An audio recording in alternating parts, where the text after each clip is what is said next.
का कहतिया ए बबुआ बा का कहतिया ये रमंगिया भैया का कहतिया का कहतिया जे करे से लव कैलू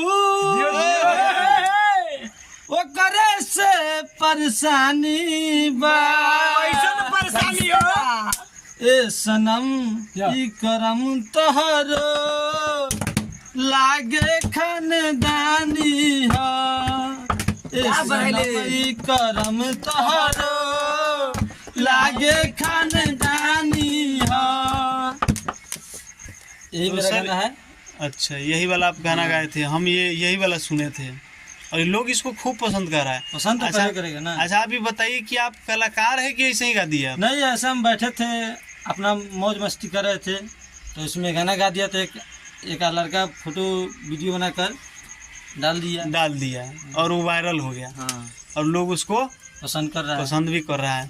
तो आप मतलब गाना गायकर बनना चाहते हैं कि ऐसे ही? गायकर बनेंगे। अच्छा, गायकर बनिएगा। बनेंगे, नसीब साथ देगा तो गायकर बन जाएंगे। तो कोई और गाना आप गाना गाकर सुना सकते हैं? हाँ, एक और गाना सुनाएंगे। सुनाइए। रुको।